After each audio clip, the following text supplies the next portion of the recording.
Olá, seja mais uma vez muito bem-vindo aqui ao canal do Ayrton Bruto.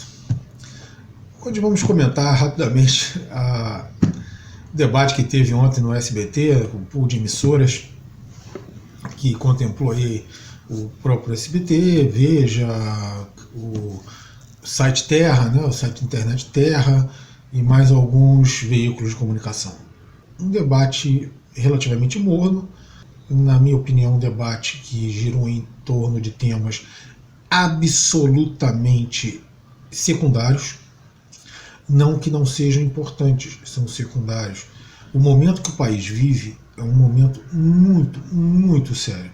O Brasil vive uma impressionante crise econômica que já se arrasta aí por pelo menos uns 10 anos, desde o início do segundo governo Dilma, final do primeiro governo Dilma, início do segundo governo Dilma, o Brasil começou a entrar numa crise econômica que nunca saiu de lá para cá. O Temer lá, o Meirelles, fala, porque nós crescemos 1%. 1% para o Brasil não é crescimento.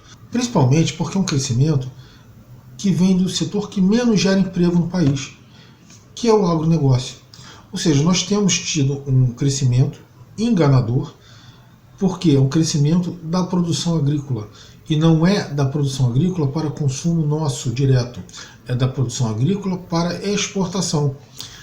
É uma produção extremamente mecanizada, uma produção extremamente direcionada ao mercado externo e é uma produção que não gera empregos para os brasileiros. É importante, óbvio, porque gera divisas internacionais que o Brasil não tem e o Brasil precisa para pagar suas importações. Então, ninguém aqui está condenando o agronegócio. Mas o agronegócio, ele não é em si o objetivo do país. Não pode ser o objetivo do país. O país precisa gerar empregos para a sua população. O país precisa gerar bons empregos para a sua população. Você tem 33 milhões de pessoas passando fome diretamente, você tem mais da metade da população economicamente ativa ou desempregada ou em subemprego, na mais cruel informalidade, e você tem um país sem perspectiva de futuro. Então você precisa ter uma política econômica séria, é o fundamental neste momento. Esse é o objetivo principal do Brasil. E aí você vê a discussão que mais importante que tiveram lá foi a corrupção. Apareceu várias vezes o tema. Esse tema apareceu disfarçado ou diretamente, mas foi tocado várias vezes nesse ponto. Você viu a questão do aborto. É importante, mas não é. Isso não é um debate que vai mudar a vida da população.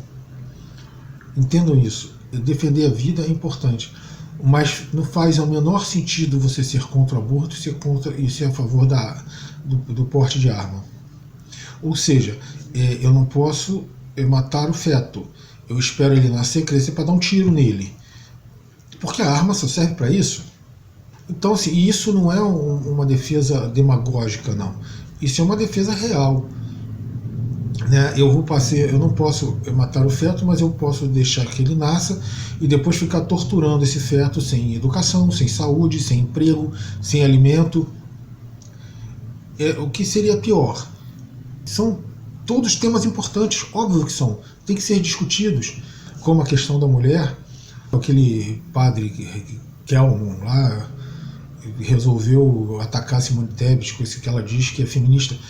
Cara, o feminismo tem várias vertentes. Né? Esse feminismo do FEMEN e de outros grupos que são financiados principalmente pela extrema-direita internacional, eles não são uma representação fiel do feminismo. Ela tem várias vertentes. A Simone tem uma vertente do feminismo, o Ciro Gomes tem outra, o Lula tem outra, e o Bolsonaro não tem nenhuma, porque ele não defende o feminismo.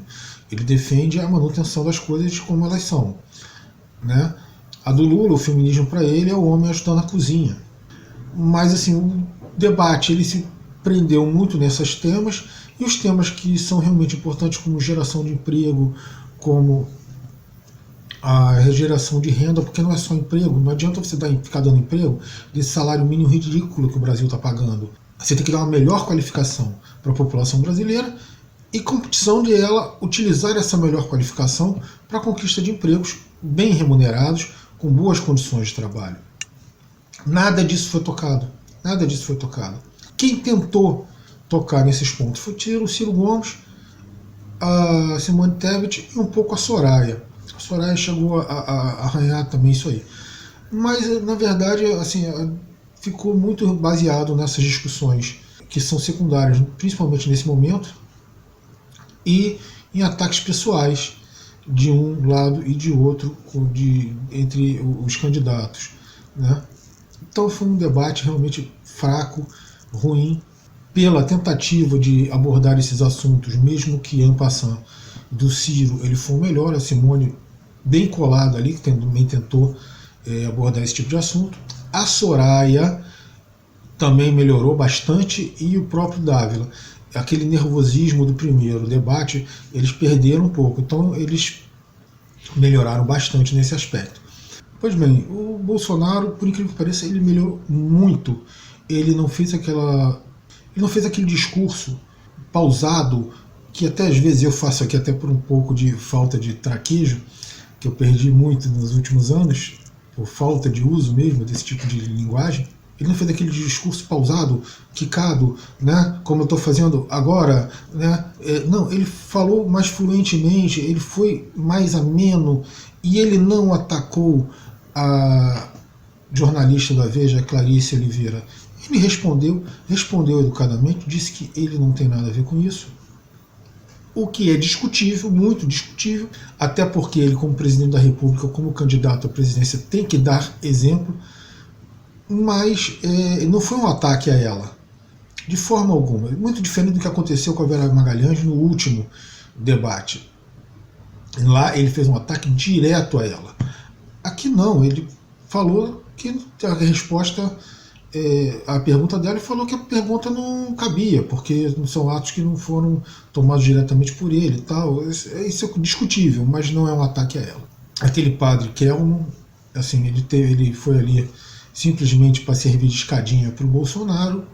Na minha opinião, não conseguiu, né? Ele apenas mostrou despreparo, uma visão absolutamente ideologizada da sociedade, sem atentar para nenhum dos problemas reais que o povo passa.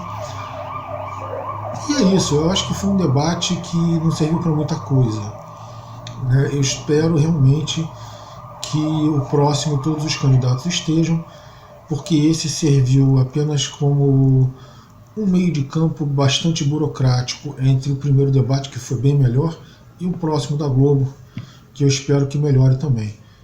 E para mim o grande perdedor não foi o Bolsonaro não, porque ele mostrou coragem e ele mostrou evolução, ao menos ali no debate. O grande perdedor foi o Lula, que foi relembrado em todos os intervalos que ele tinha se recusado aí, e que foi cobrado de todos, inclusive do padre Kelmo, sobre a sua ausência, a sua covardia em participar do debate. O que ele mais tem a perder é indo ao debate ou faltando ao debate, porque ele não tem mais condições, aparentemente, de ser presidente da República. É isso aí, pessoal. Muito obrigado pela presença de vocês aqui. Valeu. Até o próximo vídeo.